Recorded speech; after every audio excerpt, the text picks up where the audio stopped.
Okay.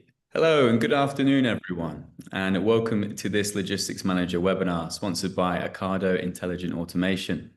I'm Ruben Henry Fellows, Deputy Editor at Ocado Media, the publisher of Logistics Manager, and your host for today's session titled Getting a Foothold on Peak Season.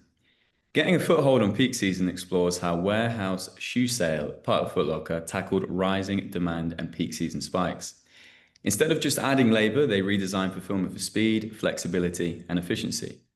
Powered by the Chuck autonomous mobile robot and a data-driven approach, Warehouse Shoe Sale processed up to 90,000 units a day, cut labor costs, labor hours, and boosted productivity by over 50%.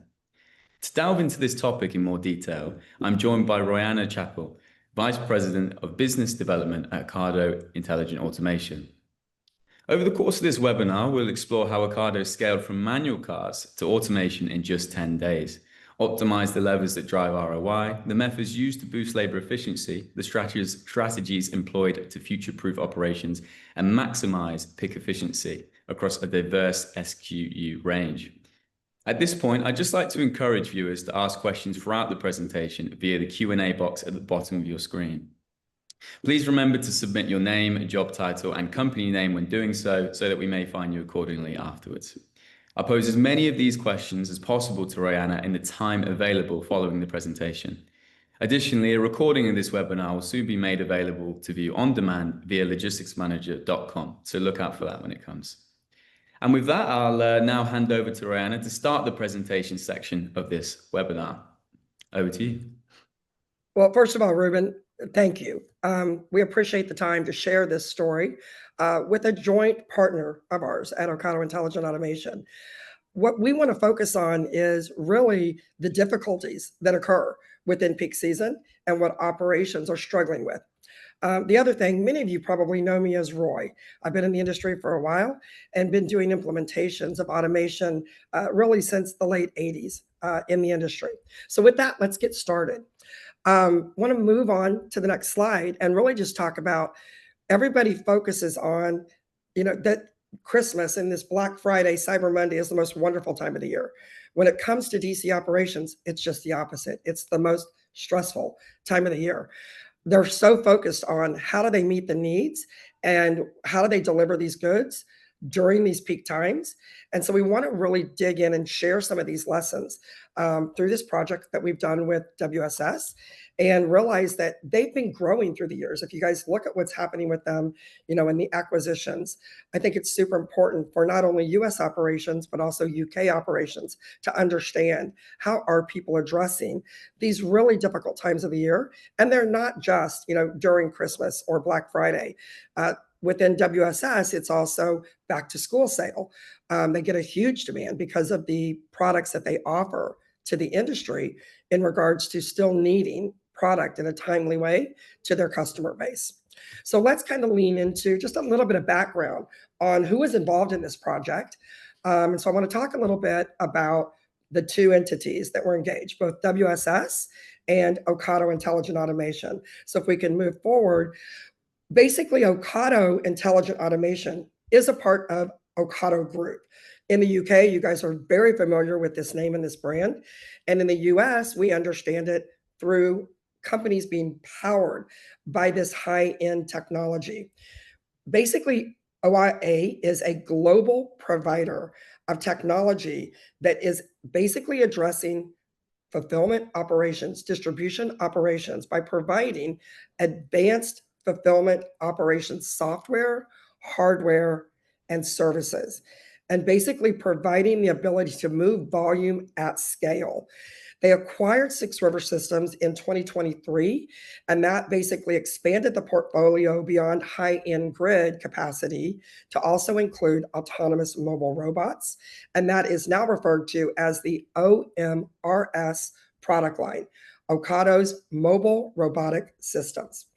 Some of the logos are there with really high retailers that we've addressed, but we want to focus today on WSS. And WSS is basically an athletic specialty footwear retailer in the US, but they also have a lot of accessories. So think about everything else that goes along with really footwear, whether it's socks, belts, some clothing. And so they have to deliver all of those goods to both their stores from a B2B perspective and B2C, direct to their customer, with an online presence as well. So let's dig in a little bit on this pressure of peak, and what everybody is experiencing. It's not just about the high demands and the volumes. It's comparing to what did you do last year? And why is that so important? It matters on if I, as a customer, come back to this brand in the next year. And in years past, many of us have dealt with, we order something, we need it in a timely fashion during peak, and it doesn't arrive. I was part of, back in the day, there was a large entity called Toys R Us. They never delivered the goods. I was one of those customers that ended up with a check in my mailbox 6 weeks later, but I didn't have any of the toys that I was buying at Christmas for my children. Companies are so focused on promotions, they're starting them even earlier. It's incredibly competitive in this landscape today, as everybody is basically fighting off, the big behemoths that have large marketplaces to deliver goods, right? We can think about whether that's Temu, if that's Alibaba, if that's Amazon. And so everybody is trying to stay ahead and address these bottlenecks, this impact to deliver based upon when a customer is demanding the receipt of those goods. So let's step into really what does that mean in regards to what's important to you. So we want to kick off a little poll here. And I'm really interested from the audience is what's worrying you the most about peak season this year? And I'd love for you guys to go through those options and kind of give us some feedback so I can kind of weave this through the conversation today. Awesome. Interesting. Somebody asked me earlier when we were preparing for this what I thought would be the big hits. It is literally pretty much in line with what I said, that you guys would be focusing on these labor shortages and also all the rising costs that go along with this point of time, in the year. We all know that operations run round the clock. And I come from a world, guys, where it used to be 24/7. And now it seems like it's more, two shift operations running 5 or 6 days a week. But we're addressing overtime to hit these points of the time of the year when demand is so high. So thank you for the feedback. It absolutely aligns with where I thought it would be. But it is interesting, the other percentages that are there that I didn't think would be so high, which are that maintaining service levels and making sure you have stock on hand. We're all still addressing and trying to deal with, where's demand coming from? How do we address it? Where do we deliver it? So appreciate the feedback. So with that, let's step into what operations are doing. And what last year kind of looked like as it came to that labor problem. I just want to focus back to the year before. I think that's what we're going to be dealing with in 2025 as well.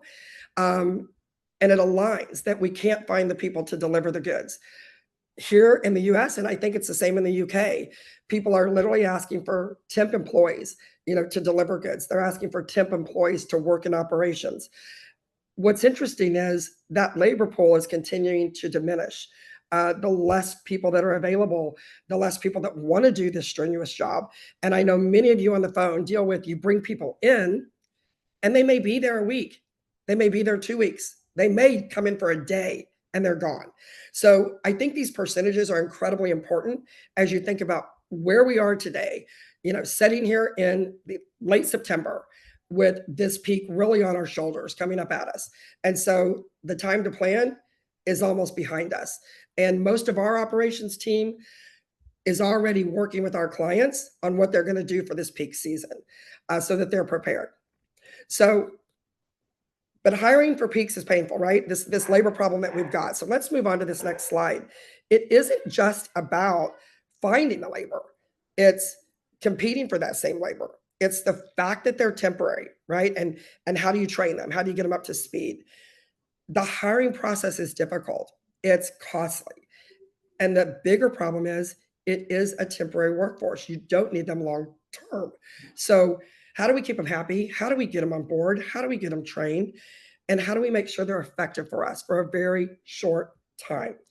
And that really starts to step into the WSS story. So let's start going into this and really sharing this feedback from WSS in regards to how they addressed this labor market disruption and the pressure that they felt.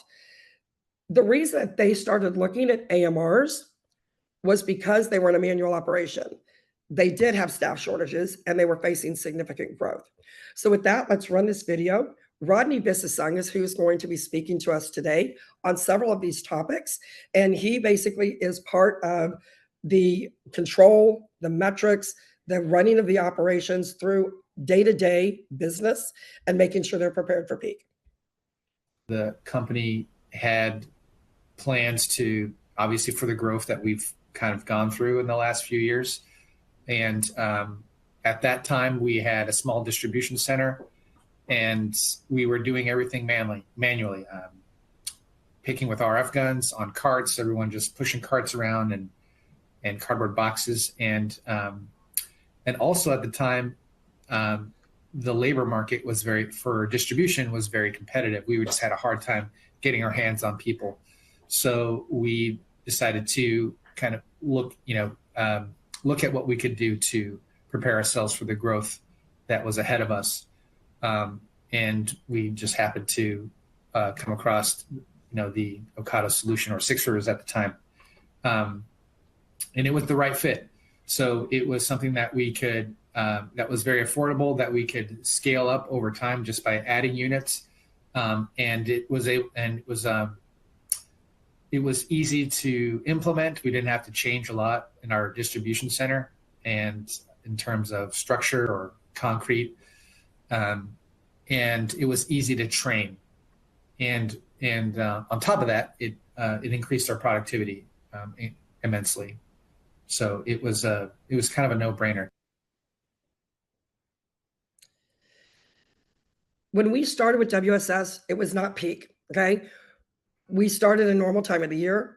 What was interesting about understanding their business was what their peak looked like. It is a big impact when you're doubling almost what you have to do day to day versus what you have to do at peak. For WSS, it's about a 1.5 increase. And so they're basically adding on another 90,000 lines of business units that they have to get out of that building. We did this by deploying a system that took travel out of the task that these operators were having to do. We deployed a fleet to address that volume for a one-shift picking operation. And you can see on the screen, there was a base fleet of 40 units, and we added another 33 during this time of the year to address that rise in business.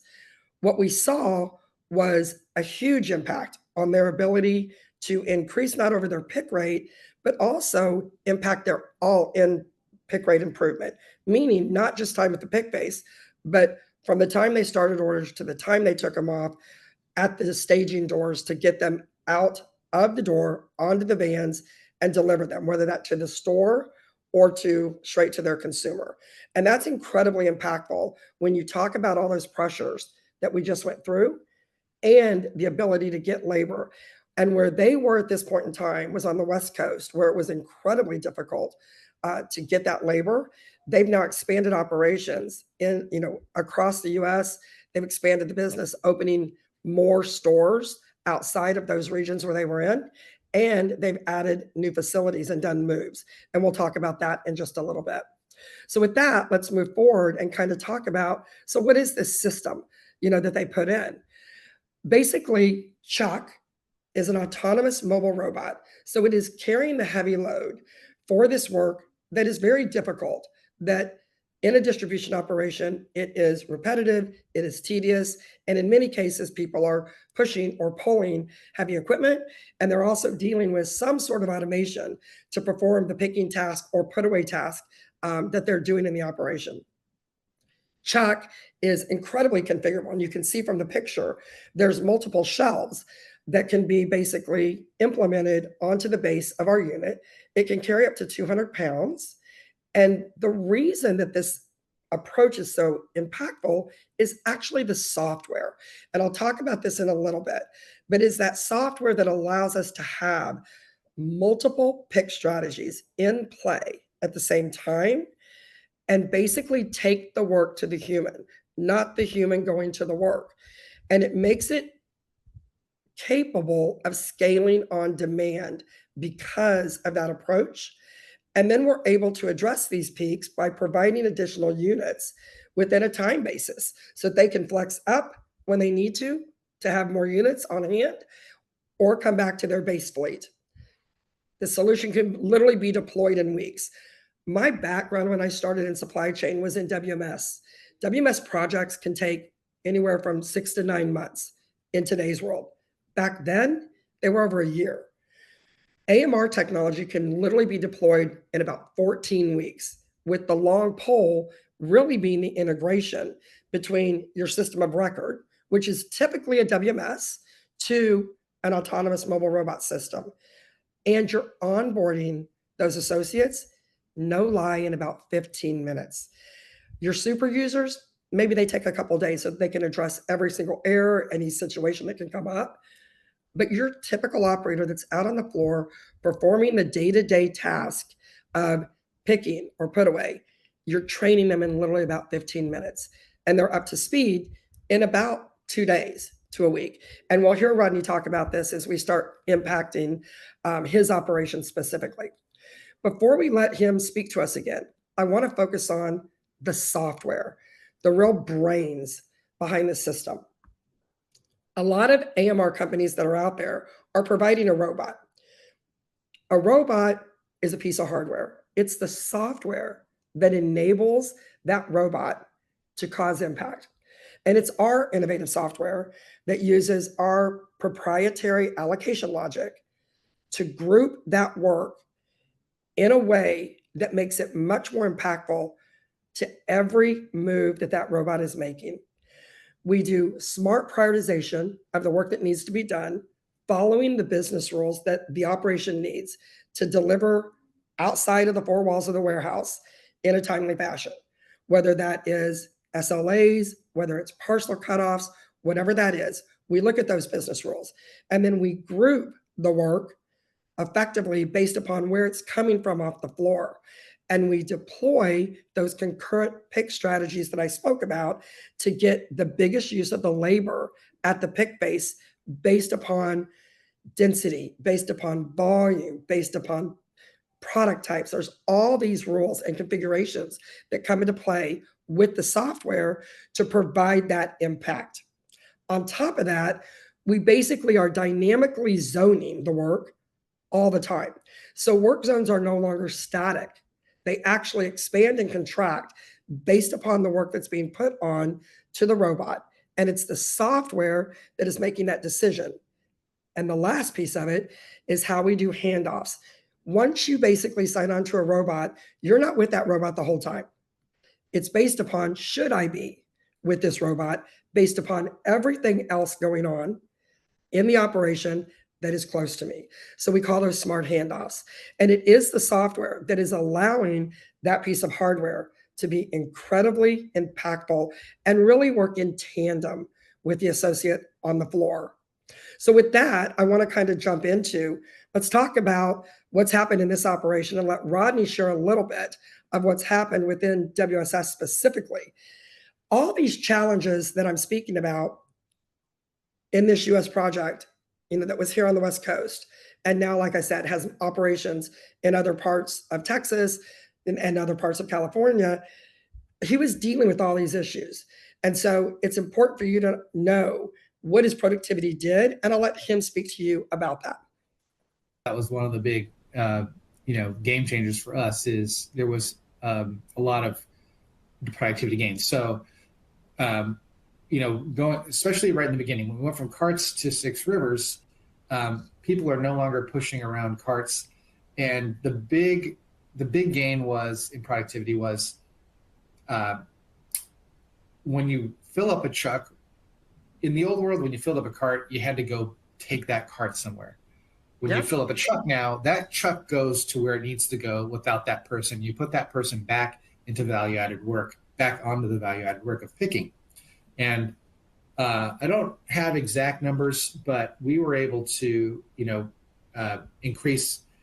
I think our all-in UPH was about 140, and today we're at about 180. Well, in aisle we're about in certain areas, and again, this we can get really down in the weeds.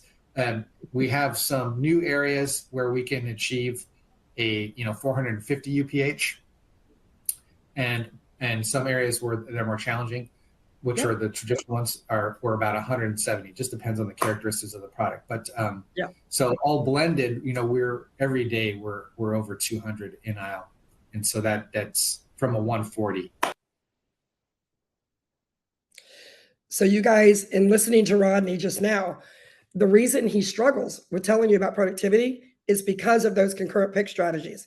He's getting different impact from different areas based upon what's going on and what the software is doing. So it's very interesting to know that and understand that that's how that software is working and providing benefit. I'm going to let Rodney speak to us about multiple things here on these next few slides, on some of the things we've already hit on earlier in the conversation, but I want you to hear it from him, being the customer, and this speaks to the training. On top of that, the training hours. So when you had somebody run around in a cart, it took about 2 weeks before they were independent, and it took about 30 days before they were just comfortable and kind of humming along and really at full capability. Today with the Chuck, it's about an hour before they're independent, and 2 days just based on some operational nuances before they're at 90 to 100% capability. The adaptability of the solution has been a key foundation for us. So we've been challenged with doing things like integrating cartonization, on our WM side with Six Rivers, and you've been able to kind of take that new challenge on. So, an example is our customers needed to have a container of footwear that had all like items in it. So when they went and put that away in the store, it only took them a minute to put that on the shelf because all the products would be in that small footprint. And so we were able to use automation on our WMS side and integrate that with the 6RS solution and deliver exactly that without, inflating costs, if you will. And that's the benefit of the software that I spoke about. That is configuration. That is making things shelf ready for these stores. And many of you know that have retail stores. Having that labor in those stores is just as hard as the hiring that we spoke about for the operations. So anything that we can do that gives those associates in the store more time with your customer that spent the time to come in is critical to operations. And we all know how much we're now dealing with kiosks, in operations when we go into stores. Like, that is the pain and the demand that is occurring, and why it was so important for WSS to group things in that area so they could quickly put stuff back on the shelf and make sure it's ready for the consumer to basically pick up, acquire, and then obviously purchase. So let's keep moving forward with some of his payback. The short answer is we designed, with your guys' help, the solution to our peak volumes. And we simply just add more robots when we need to, and work a little overtime when we need to. And things that we've done to kind of prepare for that, and make sure that we're going to maximize everything out of the solution is we've leveraged things like work areas, where different product characteristics, we get a lot of variation in our order profile, and different types of products can yield different performance rates. With work areas, we're able to basically create a warehouse within a warehouse and group those products over there, knowing that, hey, we're going to get that performance out of those types of products. And over here, these are higher performing products, and over here, these are even higher performing products. The solution has allowed us to divide our work that way, and then have a more precise labor planning and resource deployment process, so that we're maximizing each product type to its highest achievable rate. What's important about what Rodney just covered is really that scale on demand and making sure he understands his product profile and then how to address it. What we want to focus on as Ocado Intelligent Automation is making sure that you're sweating the investment of what you've put into place with these robots. And hence why you've got some different programs on what we can deploy to meet that demand. And we've done that because of lessons learned since 2015 on what operations need and when they need it, and how you should be looking at scaling the robot fleet and what that looks like at different times of the year.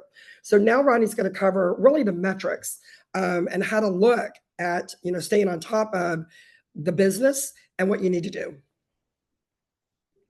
I don't know the last time you've seen our metrics board. We call it the MDI board, or Managing for Daily Improvement, and it has evolved with just recently with the metrics offered by the robotics. So before, we were just looking at units and hours, and that got our units per hour rate. That was one of our KPIs. But as we scaled up and as the business became more complex and the requirements became more complex, so did our problems, and so did understanding where our opportunities were. Yeah. With the metrics available, we were able to get really granular. They are broken into two buckets. The way we look at them is, how well are the algorithms planning our work onto the trucks? That's truck utilization. And how well are our users using the solution? And there are, I want to say, a dozen little granular metrics in each of those buckets that we pay attention to every day that allow us to give us different insights into what our problems may be, given all the complexity of the environment. And it's been a game changer to understand things at that level and provide insights at that level. And it's been great. That without that, we wouldn't.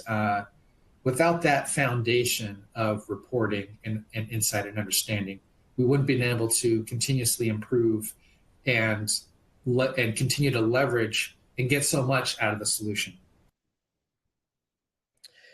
What I will say about WSS is they were incredibly focused on metrics as we began to understand their business when we initially did this project. And Rodney's right. They've continued to evolve because of the amount of data points that robotics gives you. Traditional RF picking, voice picking, you can't get that granular understanding of movement and time at the pick base. And they're leveraging this in a fantastic way to continue to separate their product profile, to group things differently on how they want to pull stuff off the floor. And that's why earlier he was able to say to you, I've got an area that's getting 450. I've got an area that's getting 170. It's because of things we've learned and the robots now doing all that autonomous movement. And so they don't have to worry, about that long tail that's back in the corner and things like that are occurring, because that's happening, with travel and not with labor that's being, associated to a cart or a handheld device or something else. So let's move on forward now and kind of understand what's next in their evolution. Adaptability has been an advantage. And I think that's why, overall this growth, we've continued to, stay on AMRs. And we've learned so much, and it is so flexible that we've been able to use it in some pretty unique scenarios. We've been able to kind of, between our WM and the solution, we've been able to implement things like work areas, and which is a pretty cool feature, and also deploy the system to multiple sites and use the system in multiple sites to relocate a distribution center. As in the middle of our growth plan, we were like, hey, this building's not big enough. We're going to have to get a bigger building, right?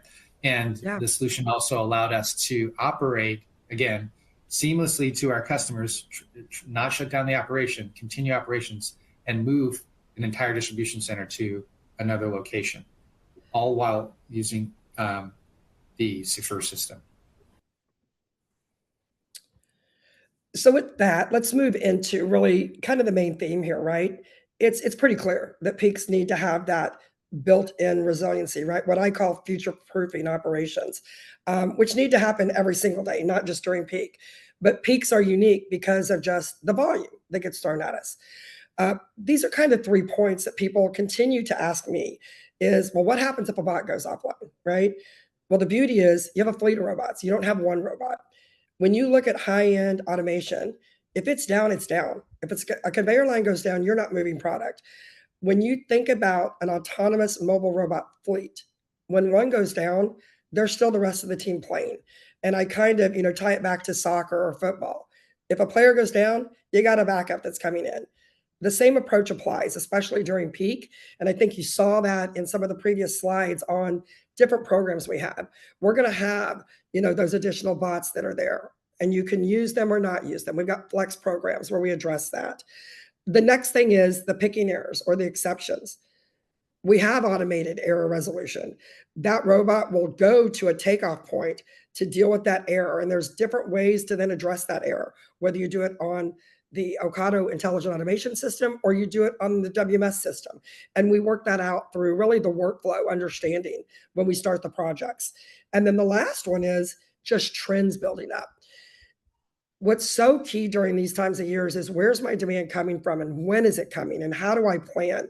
And the nice thing is along with your WMS and with our product, we're going to look at those data analytics. We're going to basically look at future proofing where that next impact's coming from to address that in the best way possible.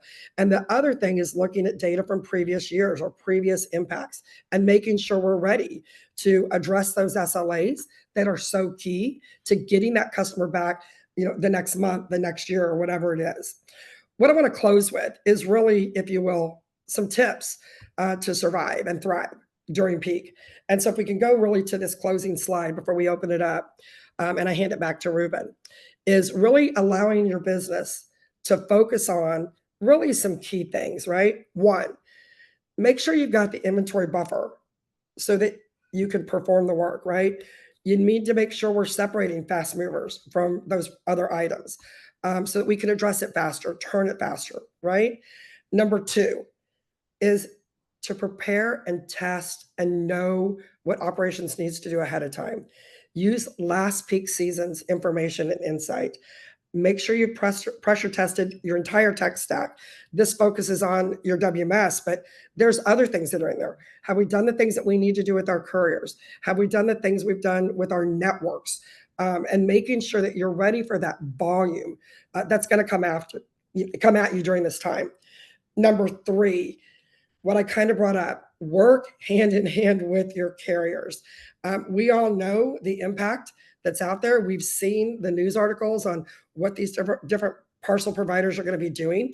They've only got so much bandwidth as well. How do we work with them in a better way to impact success, right? And to make sure that if something happens, how do we handle it? How do we handle escalations? What's your plan B? What's your business continuity plan as it comes to what happens? And to me, it's no different of peak as a seasonal event, right? A hurricane, anything that, Mother Nature would throw at us. Number four, plan for the what ifs, right? And this is hard at times, but you really need to sit down and really think through what could happen, right?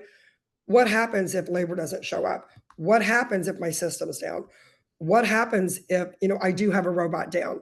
And just make sure that you know what that plan is so that you're not being reactive, you're being proactive, right? And then number five is really make sure you're leaning into automation to absorb some of that pressure. We specifically talked about Chuck and the AMR. We have other offerings, even in our own suite of products, that maybe I don't just want to add a fleet. If I've got a tiny little blip, maybe I don't want to add a robot. Maybe I want to add another piece of our mobile robotic system, which is a handheld device, but it operates the same software and groups work. And so you need to think about, how do I want to address this business that's going to change during peak, and make sure I'm thinking about not just the operation, but the buying group, the delivery group, the stores.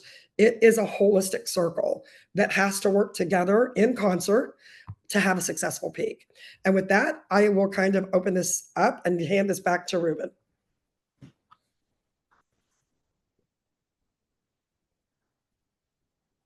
Roy, thank you so much for that excellent presentation. I think I speak for us all when I say to have your years of expertise condensed into such an informative and digestible talk. It's an invaluable experience, But now that leads us nicely into our interactive Q&A section of the webinar for our viewers. So if you haven't already submitted your questions, this is a great time to do so. I thought I'd kick things off because I had a few questions itching my brain.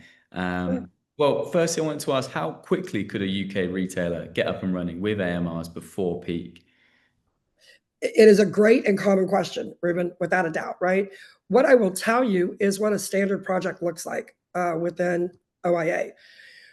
From contract signature to go live can be as quick as 14 weeks. And everybody always raises their eyebrows like I just did, right? The long pole in that tent I kind of addressed earlier is about integrating our system to the WMS.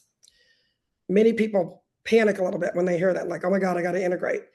This is not like integrating a WMS to a TMS or integrating a WMS back to an ERP. There are very few messages that we need to send back and forth. And it's a mapping exercise that we can literally do in like a day, day and a half. And then it's just the big time to do that work. So the majority of that 14 weeks is integration, but robots on ground, what we call, delivering these fleet, to the DC can literally be there in 4 to 6 weeks. And so you're really talking about a really quick turnaround that the system can be in and you can be operating. That includes testing. Okay. So from contract signature to a go live being 14 weeks, you're talking about 3 months. That can be very impactful, right? In operations right now, sitting here in September and November is right around the corner. We've done it. I hate to say it, as quick as 8 to 10. But it is about preparation and it is about planning, Ruben. Well, speaking about preparation and planning towards that end of the year, if a bot does go offline during Black Friday, what happens operationally? Yeah, great question. So again, the software runs in the cloud. So when a robot goes offline, we're getting information on that bot in many ways, right? The operation tends to put in, if you will, a ticket, right? Saying, hey, we've got a bot that's offline. We may have already seen that on our site as well, because again, this is all online stuff. So what happens is a couple of things. One, we plan for resiliency during peak. We add in about 5 to 10%, making sure we've got some coverage. So if one bot goes down, we're not panicking, but we're immediately addressing that bot. That bot's going to basically have a technician come out, take a look at repairing that. The nice thing with OIA, because we're a worldwide organization, we have technicians all over the world. So we tend to have technicians right there in the time zones where people are working. And that didn't used to be the case, Ruben, back in, when we started this business, 2015 to 2018, 2019. We'd put somebody on a plane, fly them over, but that's no longer the case. People are there, we're able to send them out and address and get those bots back up. But we do plan for resiliency during this time of year because it's incredibly impactful. And how scalable is the solution if those volumes do double or triple during those peak times? Yeah, great question. So there's several things that operations do, and you kind of heard Rodney address it a little bit. You heard him say, I'll add in extra bots or I'll do some overtime, right? So we do several things. We can sweat that asset as long as we want. So in Rodney's operation, he's a one shift operation. He could run multiple shifts and continue to sweat that. He could add in what we call more flex spots, which is robots that are there at your site, but you're not using them. So you're really only paying for them a very small fee to be there. And then you're only going to pay for them if you use them. Think about the way Uber works, right? And surge pricing and things like that, right? So if you want more resiliency, that can be put in. We can also build a bigger fleet during peak on how many do you want. So what we do in planning is we look at that. Ruben, what's your expectation on what peak is going to look like, right? What is your forecasting team telling you? And we'll size to that. The operation, based upon what happened last year, what they think is going to happen this year, we'll then plan for that buffering accordingly based upon their feedback to us. Okay. And so that's a couple of ways. The third way is we have a solution called mobile fulfillment application, which allows our software to run on a mobile device. So although the robot's not traveling autonomously, it's still going to do all that intelligent grouping and work with the other robots that are on the floor to again try to address additional scale. Does that make sense? Yeah, yeah, I think so. How fast can they become productive? In regards to robots or people? Robots. I think we know a little bit more about the people now. Yeah. So literally from day one, the robots can be productive. So what you do is you map out your operational area on where these robots are going to be moving, right? And then basically with the software, they know where they're going to go and travel. Then it's a matter of just applying the associates to that, training them. You heard Rodney say an hour. You can literally train someone in 15 minutes. His hour, he's talking about, I'm letting them go. I'm monitoring them for a little bit just to make sure they're good, right? But then they're up and running. I will tell you of an experience that we had with a client. It's Crocs. We all know who Crocs is, right? The shoewear company. Ironic that it's another shoewear company. They had a need to add like another 400 people to their operation during peaks. Like that's insane when you think about trying to hire 400 people for 6 to 8 weeks. How do you do that? Like, how do you even plan for that? What they did was said, how can we do this differently? Right. And their people, they were like, there's no way we can't do this. This doesn't make sense. Right. That doesn't seem feasible to do this project this quick. The CEOs all came down. We did basically a show and tell. The executive said, holy crud, if I can learn to pick on this thing in 15 minutes, this is a no brainer, just like you heard Rodney say. That's how easy it is. It is intuitive. It's almost like our phones that we have in our hands when you open an app and you start working something and nobody trains you on all these apps, you figure it out. And literally that's kind of how we do it with people sometimes is say, okay, I'm here for you, but let's just see how much of this you can do by yourself. And it's crazy how they pick it up and they're just very able to take on this system and work with it like immediately. Well, you mentioned that OAI thankfully has engineers and things like that across the world, but is this type of automation only for large retailers, or can smaller operators also benefit? Man, that is a fantastic question, and I'm glad I'm getting to answer it. It is not just for large retailers. We know from working with many clients that there is, if you will, an ideal candidate profile. So businesses that the bottom is about, if you've got about 5,000 units that you're picking in any day, whether that's a one shift operation, two shift operation, that's really the threshold, right? Under that, AMRs don't make sense. Okay. So that's really what you need. And it's not just retailers. It can be industrial. It can be healthcare. I mean, I've got many clients across these different verticals where they're having huge success with leveraging AMRs. And so really that bottom is that really 5,000 units per day or 3,000 orders, if you will. That tends to be where we see the cutoff in regards to a payback that makes sense. And I'm using that from a perspective. Most clients want, a year to 18-month payback, Ruben. But then it just goes up from there. Now, there's also a top point when the AMRs don't make sense, when my volume's so high. When you get past really where Rodney's at, you start to think about high-end cube. The other part of OIA's portfolio, our high-end grid. And that's the beauty that we have now with OIA is I can allow my clients to grow with me and they can enter automation where they need it. Well, as much as I'd like to ask you questions all day, I'll finish with this one. When would you advise retailers to look at fixed automation? Wow. I guess I would advise them that if they're struggling at all with meeting SLAs, with growth struggles, with labor challenges, I would have them look at it. And I just told you really that low end. Beyond that, I would always be considering, what's out there, that could allow me to transform, my operation and really assist the people that, I bring in that is my labor pool to make their lives easier in this really demanding business that we're in. Brilliant. Well, I think that brings us to the end of the webinar. So I'd like to thank you again, Roy, for taking the time to join us this afternoon.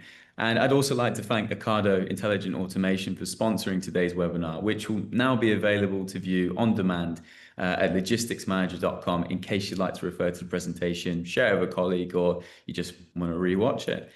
So that concludes the webinar today. I'd like to thank everyone for attending today's session, and I hope to see you all again at the next Logistics Manager webinar. Thank you, guys. Goodbye. Thanks, Ruben.